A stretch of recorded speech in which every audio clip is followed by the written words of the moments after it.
All right, so in chapter 6, we've talked about projectile motion, both rolling and launched projectiles. We've talked about relative velocity. And our last real section for chapter 6 is not really related to either of those two things, okay? And it has to deal with circular motion, okay? And so circular motion behaves kind of somewhat like projectiles, but realistically not so much, okay? So when we talk about circular motion, we're talking about things that are just moving in a circular path. They're not spinning, they're not rotating, but it just means that they're moving on a circular path, like on a merry-go-round or something like that, right? It's just moving in a circular path. It's not spinning or rotating, because that changes the way we look at it, okay? So circular motion, before we can get there, I'm just going to ask you just a few things. So this isn't necessarily what you have to write down just yet, but I want to think about a couple things. So what makes an object move in a straight line? What has to happen in order for an object to move in a straight line? A force. Yeah, we've got to have a force of some kind, right? A push or a pull to get that object moving, right? Okay, so the net force has to be in the same direction as the motion for it to get started in a straight line. Would you agree with that? Right? Your net force has to be in that direction. What causes it to move in a projectile type path? Right? What's a projectile path look like? Right? Use your hand. Yeah, what's it look like? It goes up and it goes back down, right? So what causes it to move in a projectile type path? Gravity. Okay, gravity will help pull it down. What makes it get started in that path? Is your net force in a horizontal? Is it vertical? Is it somewhere in between? Right? It's somewhere in between, right? So you've got a net force at an angle in that case, right? In order to put something into motion in a launch projectile, it's got to leave at an angle, right? And then it's going to go up and come back down. So in circular motion, we have objects that move in similar paths to projectiles, right? They move in a circular path. So we're not just moving in a straight line the whole time. We're moving in a circle, okay? So here's where you need to start kind of putting some things down. So we're going to get several equations for this part of our chapter for circular motion because it has kind of its own set of things, okay? But when we look at circular motion, we're going to look at something called uniform circular motion. And what's it mean to be uniform? The same, right? It's the same throughout. So we're looking at objects that move in a circular path at constant speed. Okay, at constant speed. So constant speed means we're not doing what?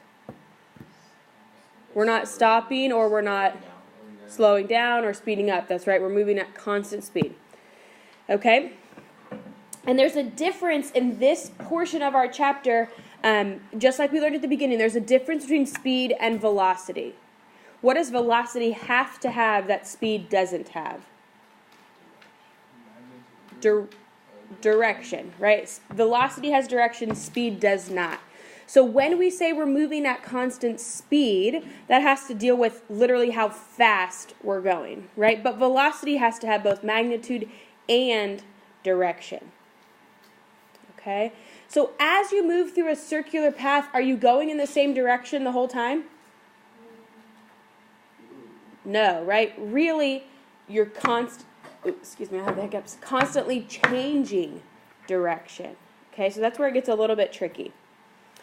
Okay, so in our uniform circular motion, the magnitude or the size or the speed of velocity stays the same the whole time, right? We might be moving 10 meters per second the whole time, but our direction changes all the time, right? We go from going east to southeast to just south to whatever it happens to be, right, as we move around our circle.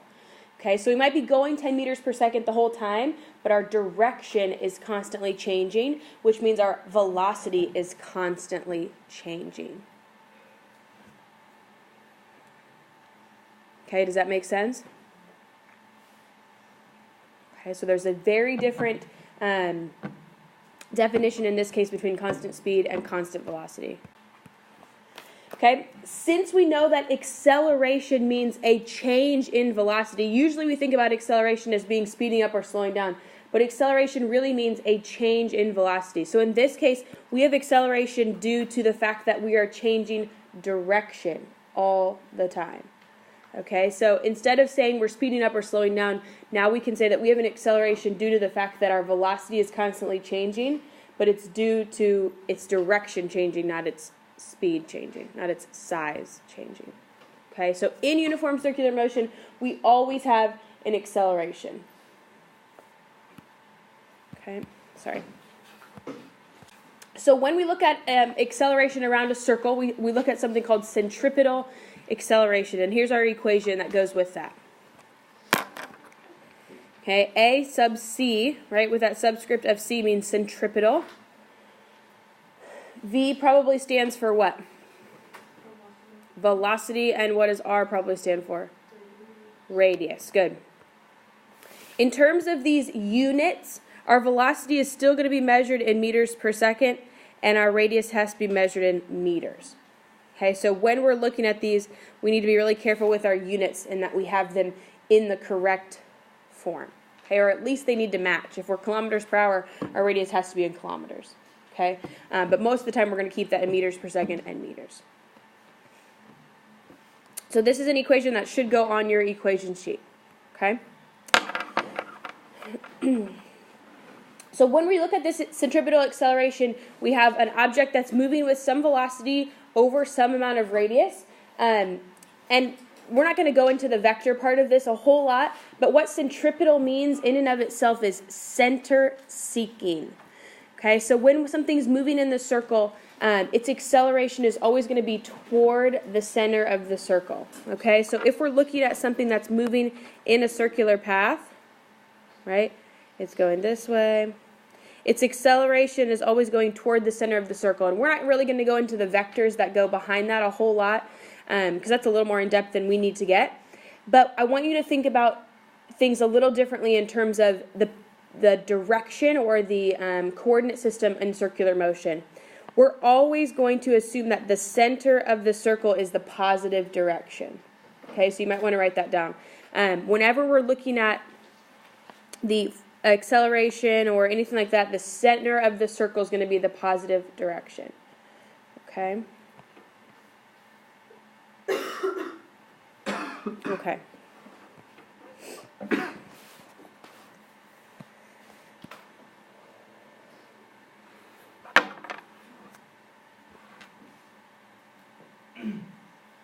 Okay, this last bullet here I want you to think about in terms of where we might see this. As our radius of the circle increases, our acceleration decreases, okay, or vice versa. So if I have an object here that's in circular motion, right, its acceleration is essentially talking about how fast it's covering a certain portion of the circle, right? Does that make sense? How fast is it covering 10 degrees, or how fast is it covering whatever portion of the circle? As the radius decreases, right, I'm not spinning it any faster, but it's covering the chunks of the circle a lot faster, right? As radius decreases, my acceleration increases. As radius increases, my acceleration decreases, right? It's not covering the circle quite as fast. I'm not spinning it any faster, right? I'm not trying to make it spin faster. But it's covering its portions of the circle faster or slower depending upon the radius. Does that kind of make sense? Okay. So you can see here with the math, too, that would do the same thing. If this radius increases, right, if your denominator gets bigger, your answer should get smaller, right? If your denominator gets smaller, your answer should get bigger. So things like that mathematically can help you prove that as well. Okay. We're going to talk about a couple concepts that can help us when solving with circular motion called period and frequency. Have you heard these terms before? Or not so much? Okay. Period and frequency are two different things, but they talk about how long it takes to make one circle, basically. Okay, so frequency is usually described as revolutions per second. Okay, and it's given with a little f. Frequency is usually measured in revolutions per second. Okay, or even RPM. Have you seen that before? Where do we see RPMs at usually? Right, in cars or in engines. So RPM stands for revolutions per minute. Right? What a revolution is, it means it goes one time around the circle. Right? One revolution means we've made it one full time around the circle. So revolutions per second tells us how many times are we making it around the circle in 1 second. right? How far are we getting around the circle in 1 second? That's frequency. Period is the reciprocal of that. So it talks about how long does it take for us to make one complete revolution. Okay, how much time does it take to make one complete revolution? So period is usually measured in just seconds, right? It's the reciprocal, so it would be seconds per one revolution, but we just can leave that one revolution off, right? It's the seconds it takes to complete one revolution. So period is a capital T. You can think of that as another version of time, right? But it's how long does it take for it to make one complete revolution. So the equation that helps us connect period and frequency is this one right here. So this should go on your equation sheet as well. You can have this or its reciprocal equation, and they mean exactly the same thing. Okay, or you can have both, right? All we would do is switch these two spots to get this equation. So you can have one or both of those on your equation sheet.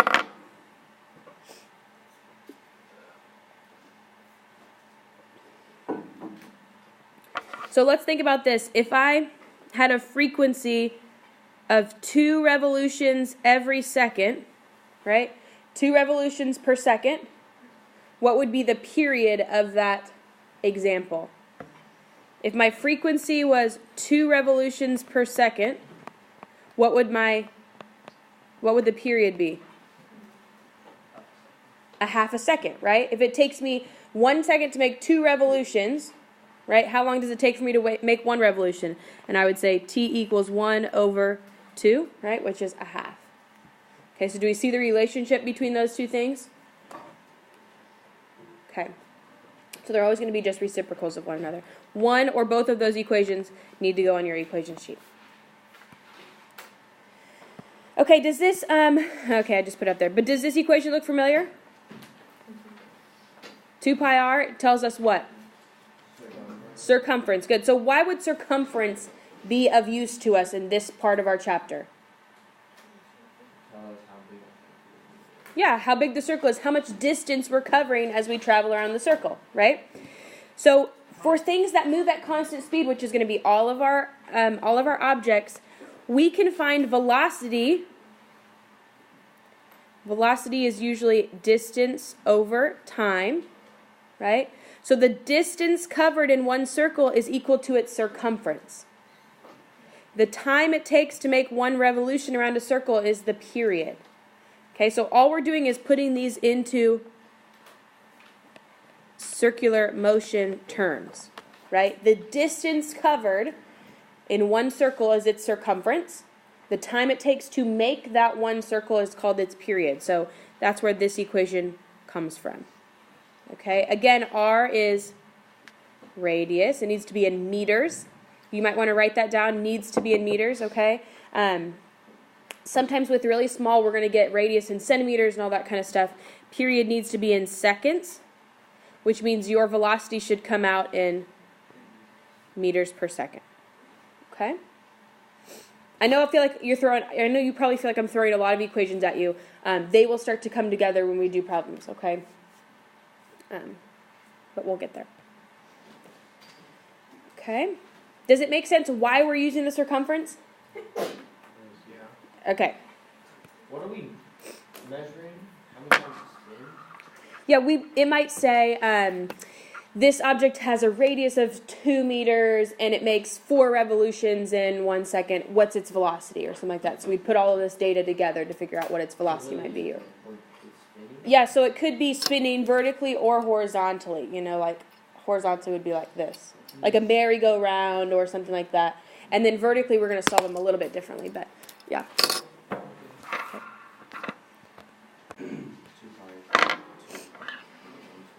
Okay. Let's try one here.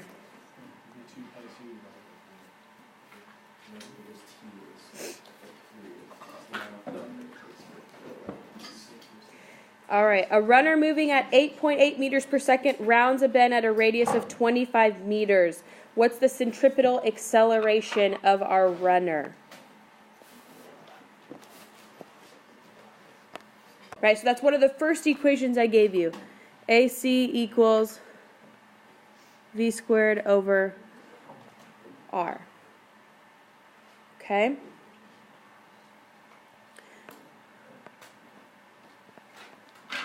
Please make sure that you square just that velocity.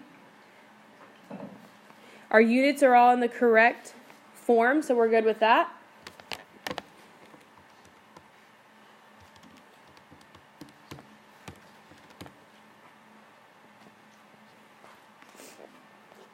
Okay, did we get about 3.1, 3.09?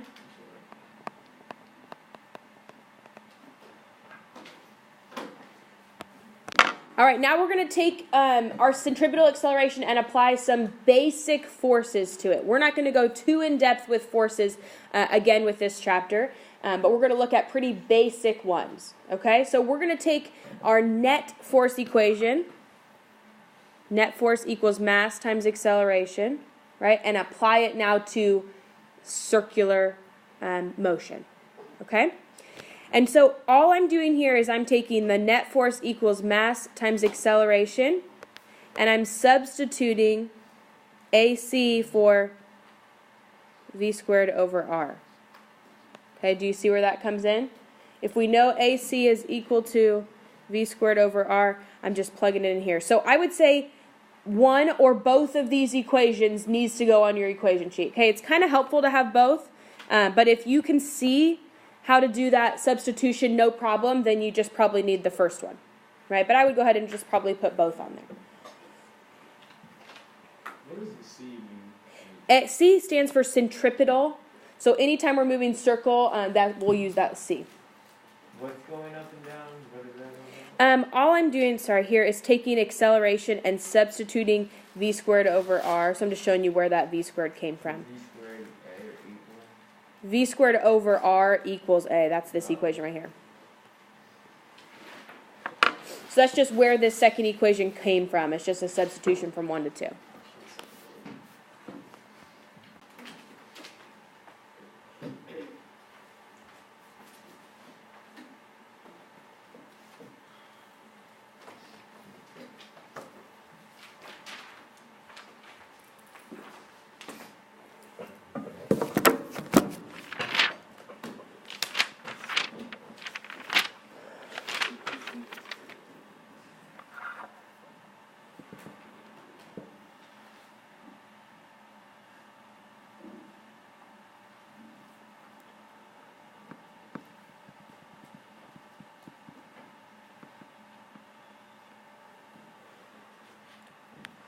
Okay, so we have a few different things that we need to take care of. 0.93 is probably going to be what variable? The radius, right? So when it tells us how long our string is, right, if we were looking at this, for example, and we start to move that or swing that, just because the distance is 0.93, that is our radius, right? You don't need to cut that in half to make it your radius. Because as it swings, right, it's going to be that many meters from your axis point, so that would be your radius. So don't worry about cutting those in half, okay? So a radius is 0.93,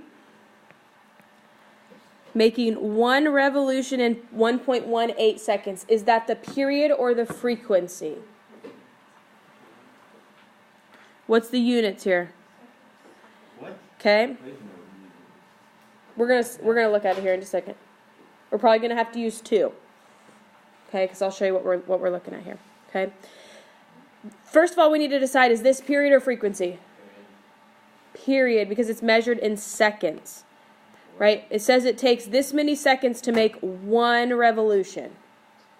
Okay, so that would be our period, 1.18. A lot of people will have trouble identifying those two things because the verbiage is a little bit confusing. Okay, so make sure you take your time and look at that. Yeah, Garrett. Frequency would be like revolutions per second, or sometimes you'll even see it measured in hertz. I don't think we get to that in this chapter, but usually revolutions per second or RPM, something like that. Okay. So it's asking us for the tension force. Okay, so I'm going to draw kind of an overhead view of what this would look like. Right, here's our circular motion, here's our object. Our tension is going toward the center of the circle. Does this make sense? This is an overhead view of what's happening here. It's moving in a horizontal circle. Tension would be going toward the center of the circle, right? Because that's where the string is. Okay? That's the only force that we need to be concerned about. There's nothing that's pulling out on our object, right? And what did we say about the center of the circle in terms of direction? It's the positive direction, okay? So if we were to set up our net force, our centripetal force equation, we would say F net equals the force of tension, right? It's the only force that's acting, okay? So what do we know that F net is equal to? Mass times Um, V2 divided by R. Yes, that's right. This equation is just like our net force equation like we did in chapter 4. We have to set up all of our positive forces minus our negatives. So since this is the only force acting, that is the same as our net force.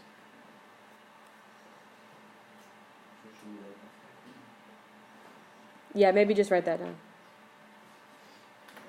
Okay, since the tension force is the only force that's acting horizontally, that's the only one that we're worried about. And net has to mean the overall. Okay? What would be negative here? We don't have a negative force. So F net's always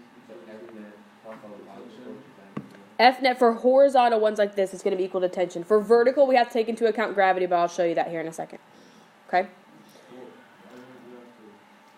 So for this one, it's horizontal, so our tension's going horizontal, and gravity and air resistance are equaling each other out, so it's not moving up or down. So we don't have to worry about the gravity on horizontal ones. Yeah, they would be there, but I'm not going to worry about drawing them. Okay. So we can substitute for F net mass times V squared over R equals Ft, right? Do we see where this came from? Okay. Do we have velocity? Not yet. Not yet, right? But we have a way to solve for it. Okay. So we need to use our velocity equation, right? I told you these might take several steps to get to our final answer. So our velocity equation is 2 pi r over t. So 2 pi. Our radius is already in meters, which is what we want. And t was already given to us, so we didn't have to solve for that.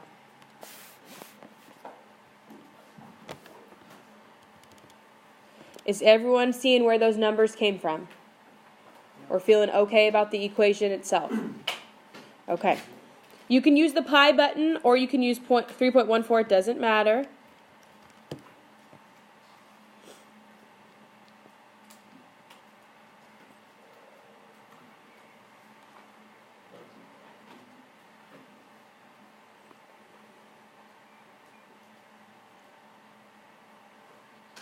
Okay, so now this comes up here. Do we think our mass should be in grams or kilograms? Needs to be in kilograms. Grams, mass always needs to be kilograms, right? That's our base unit for mass. So this mass needs to be in kilograms, which would make it 0.013. Where'd you get? Okay, all right. This guy right here. Here's our mass. And so instead of it being in grams, we need to convert to kilograms, which would just mean dividing by 1,000. So 0.013. For what? For the mass right here.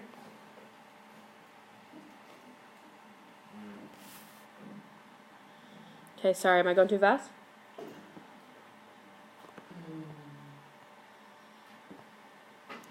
Okay. So here's mass. Here's V squared over R.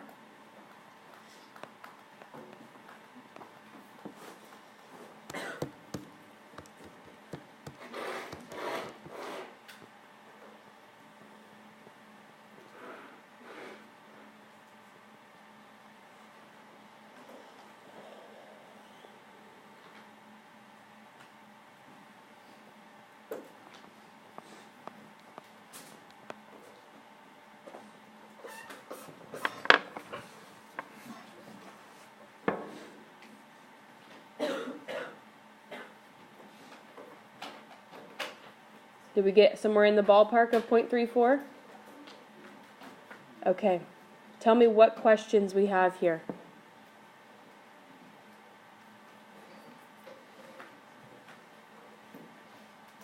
In terms of where our equations came from, or our numbers. Okay, for horizontal circular motion, like this problem right here, right, our net force is almost always going to be equal to whatever force we're looking at here, the tension force, whatever it is. There's rarely going to be two forces acting in the horizontal direction, right? It will pretty much always be equal to either tension or just centripetal force, okay? So this is the process you'll use on a lot of those. Just set it up equal to m times v squared over r, or na. Okay? Questions? Okay.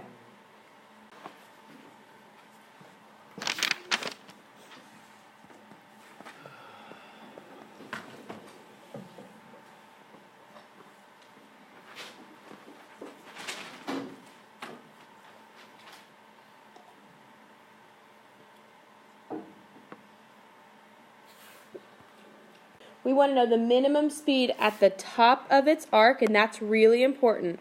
The top of its arc is really important for us. Okay, so here's our circle.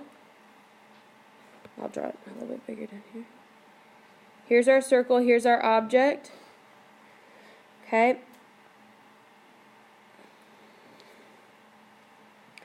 What does it have pointing toward the center of the circle? Right? Gravity points downward. And so does tension, right? Because the string is pointing downward toward the center of the circle as well, right? But when we're looking at our object and we want to know this very slowest that it can go at the top, do we have any tension in our string at that point? No. No. Okay, so this is important. This question specifically asks for minimum speed. If it does not ask for minimum speed, you would do tension and gravity added together, right? But in this problem, it asks for the minimum speed. So we want to know how much it can basically just be going to let it hang there. Okay, we don't want any tension in our string. We want it to be as slow as it can go. Okay, so that it continues. But if it gets to be that slow, then the tension in our string falls out. Okay, I don't know if you can see that because this is a clear string. Okay, but when we get to our minimum speed, that tension will be no longer. Right? So tension in this case is equal to 0. Okay, so 0 tension here. Okay? So as we go to look at our net force equation or our centripetal force equation, right, we would say F net equals tension plus gravity. Right? Why would we add those two together? They're both going toward the center of the circle, which is the positive direction. So this is a little bit tricky, right? They're both going toward the center of the circle. And we already discussed that Ft was 0 in this case, right? Because we're looking for minimum speed. So our tension force is 0. So you don't have to plug that in if you don't want, or you can just plug in a 0, okay? What do we know that Fg is always equal to? Good. Mass times 9.8. So I'm going to plug in 0.150 times 9.8. Okay. Now over on this side, right, we can call it the net force or we can call it the centripetal force. Whatever we want to call it is up to you. Okay, if you'd rather call it the centripetal force, you can. If you'd rather call it the net force, you can. It doesn't make a difference, but you're going to substitute m times v squared over r. Okay, because that's what our centripetal force equation is, right? Why is 9.8 positive? Because when we plug it into our equation here, it says it's moving in the positive direction because we chose the center of the circle to be positive. Usually in our net force equations, we would just say minus the 9.8, and that would tell us it's moving downward. But in this case, it's moving toward the center of the circle, which we said is a positive direction, so we could just leave it positive. But it's still... Alright. Okay. You didn't move? Alright. Velocity's not in newtons, no. F net. What? All right, what are we solving for? Solving for velocity. Okay, we know our mass, 0.15 times v squared over our radius. What's our radius here? 1.1 equals whatever this number is. 1.47. Okay, thank you. Okay, so mathematically, you can solve this a couple different ways. I like to move this over first. Divide that over. Okay, it's not the only way you can go about solving this, but that gives me 9.8 equals v squared over 1.1. Then to get v squared by itself, I would multiply times 1.1.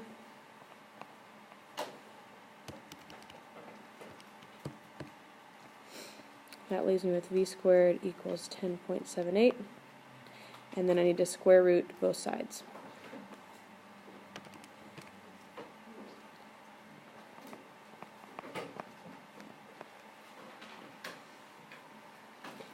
Oops. So we're gonna do like the F net is equal to FT plus FG. So the only time we're going to take into account, gravity and our tension force would be when it's vertical.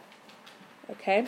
Yeah. How do you know that's So now we want to find the tension in the cord at the bottom of the arc, assuming the ball is moving twice the speed of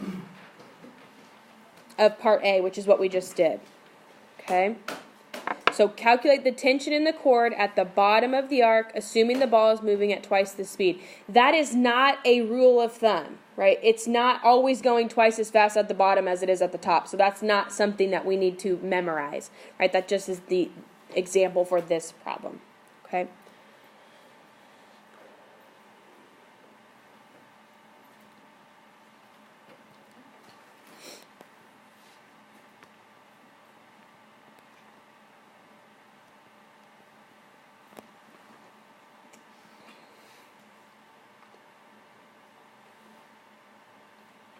So at the bottom of the arc, our three-body diagram looks a little bit different, right? Tension is going toward the center of the circle, which is positive. Gravity is going downward, which is away from the center of the circle, which is the negative direction. So if the ball was on the side, We won't ever deal with that. Yep. We're going to deal with specifically at the top and the bottom.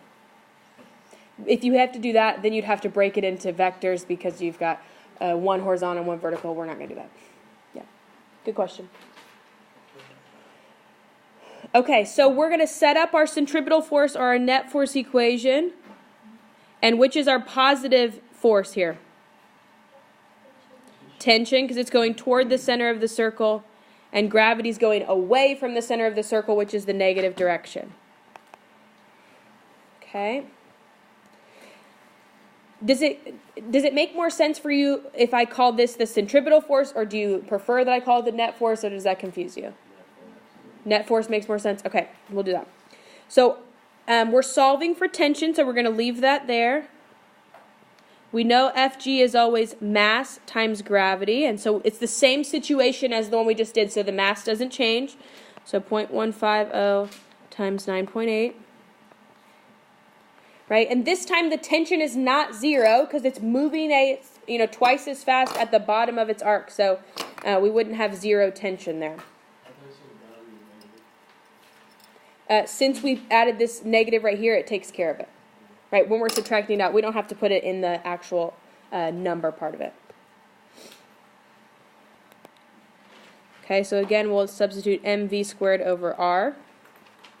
We know our mass is 0.150. We know our velocity this time is what? 6.6. Yes, 6.6 roughly, right? Because it's twice what it was than the previous problem. So it's 6.6 over r, which is 1.1. Make sure you square that velocity.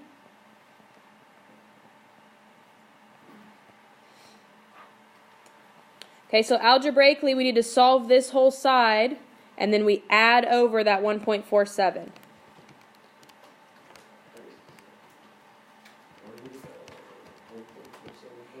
I took 0.15 times 9.8. That's FG. Oh, so it's not 9.8. It's always mass times 9.8. FG is always mass times 9.8.